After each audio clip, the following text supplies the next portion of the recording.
Assalamu Alaikum wa Wabarakatuh.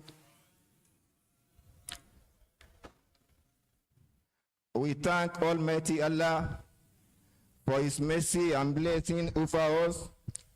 Without wasting much time, we are welcoming you to another episode of our weekly Halqah. And today's topic has to do with our health. And the topic is diabetes mellitus, a leading cause of disability and death, and a call for immediate action.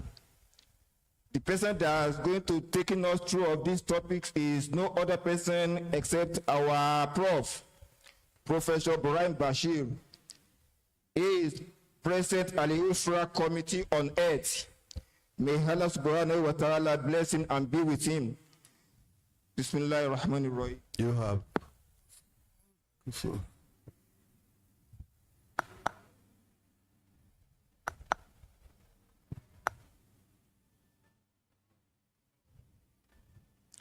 A'udhu billahi minash shaitanir rajim. Bismillahir rahmanir rahim. In the name of Allah, the most beneficent, the most merciful. He alone we worship and He alone we ask for assistance. Whoever Allah has guided aright, no one can misguide him, and whoever Allah have left to go astray, no one can guide aright. I bear testimony there is no deity worthy of worship except Allah, and I further testify that the Holy Prophet Muhammad, may the peace and blessing of Allah be upon him, his household, his companion, is his prophet and the seal of all prophets. Permit me to welcome you to today's lecture,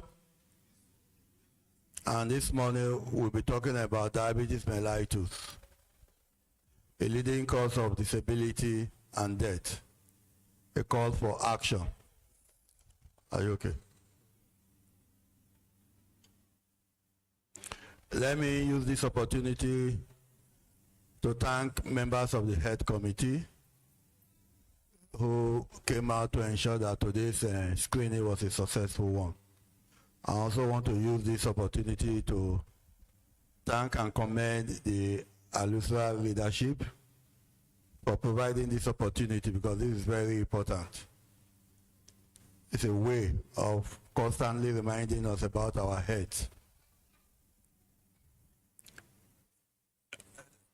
Let me quickly give an overview of the screening we did this morning.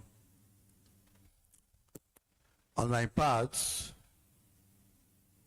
I screened 35 persons.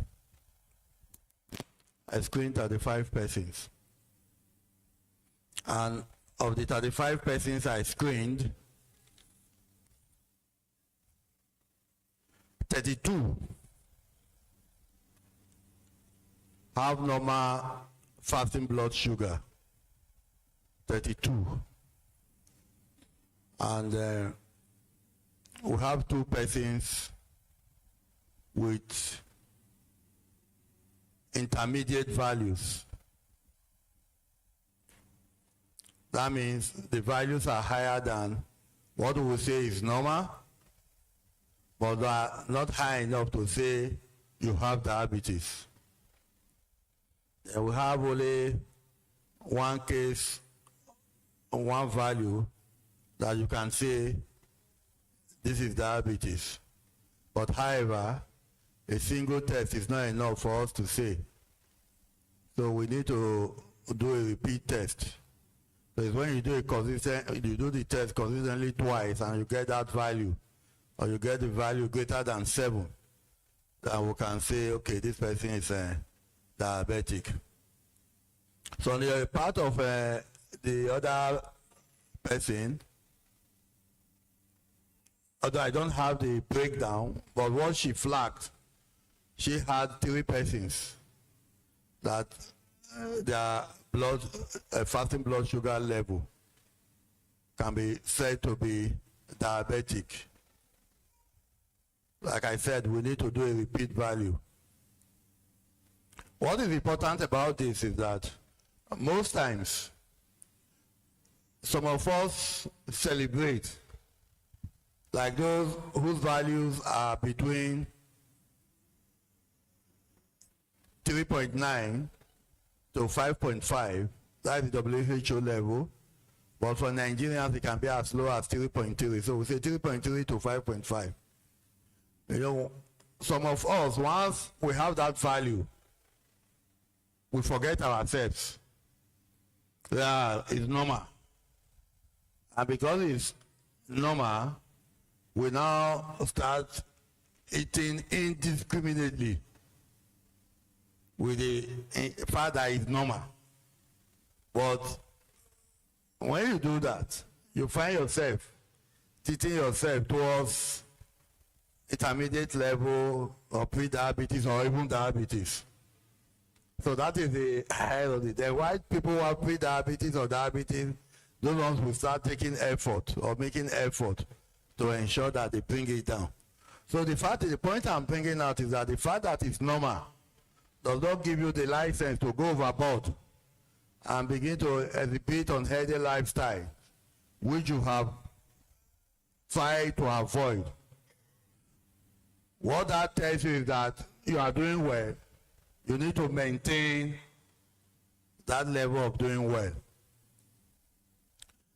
I'll further give you, before we go into the lecture proper, let me give us some stories. Throughout the week, this week, Monday to Friday, I was in Kano, and I was in the teaching hospital. We went for accreditation. When we got to the A&E, the Accident and Emergency Center, within the 30 minutes to 1 hour we spent there, over 6-7 patients were rushed in, and the 7 of them were diabetic patients. While we were there at the reception, my close observation, I could identify 3 persons that had diabetic foot. I could identify 3 persons that had diabetic foot. So, what am I trying to say? It's something that is common. It's something that is common around us. Then there was something that took me further, although it's not related to diabetes. I saw in A&E, you can imagine, I saw up to 4 women with breast cancer. Nobody told me that they had breast cancer, but when you see, you will know that with bandage on the chest and everything, and they were all women. Of course, they were all women. Doesn't mean that men don't have breast cancer. So these are things that are happening that we see every day, and we need to be very cautious.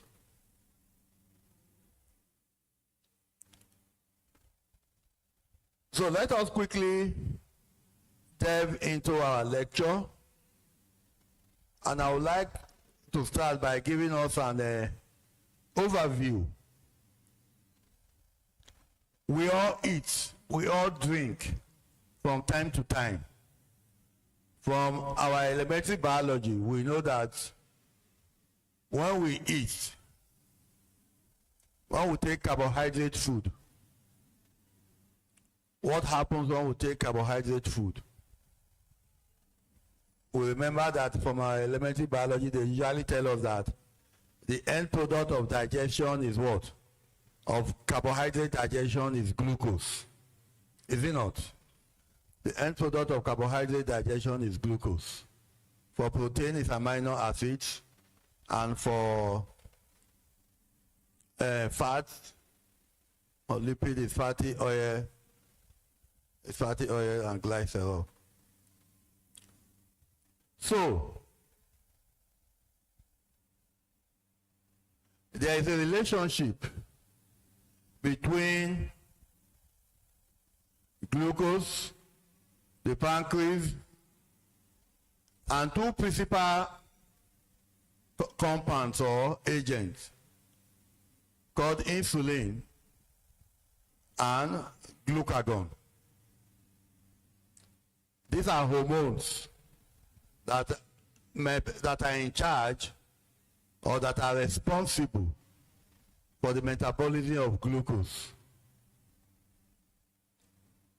So when we eat, the food is digested. For carbohydrate, the end product is glucose. Once that glucose is produced, it is absorbed into the bloodstream. It's absorbed into the bloodstream.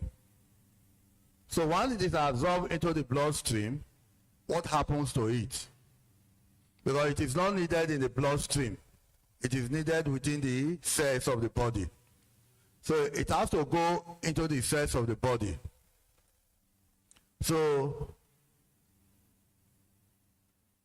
that hormone that helps glucose to go into the cells of the body is insulin. So the trigger or the stimulus for the release of insulin is high glucose level when there is glucose in the blood. So when there is a rise in blood glucose level, the pancreas will secrete the hormone insulin. Right? So that's what I try to. The pancreas will secrete insulin. Insulin will facilitate the entry of glucose into the cells.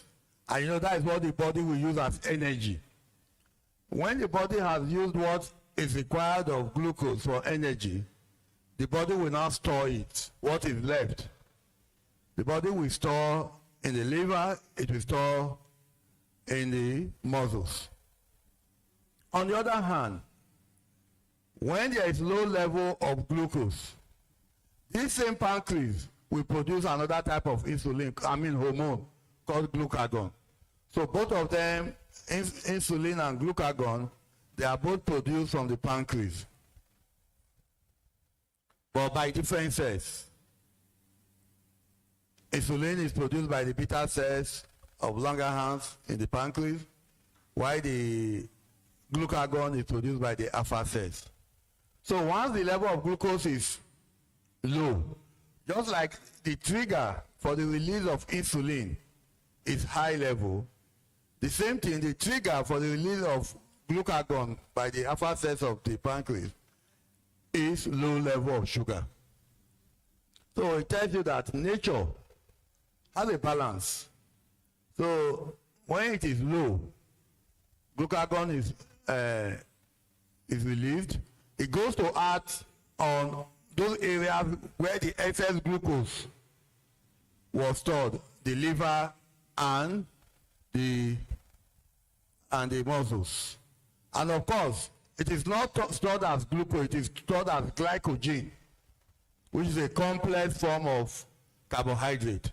So when there is need for it, the body will break it down again and produce glucose from it and push it back into the circulation. So that is the dynamics that happens. Something is related. So that is the dynamics that happen. Now, like I said earlier, so once there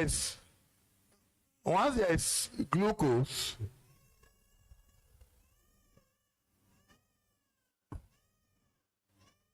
once there is glucose in the bloodstream, you need something to drive it into the cells.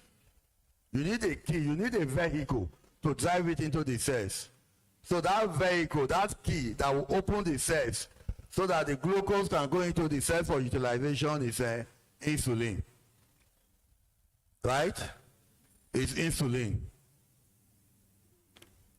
So what now happens, you can take it on. What now happens if the insulin is not there?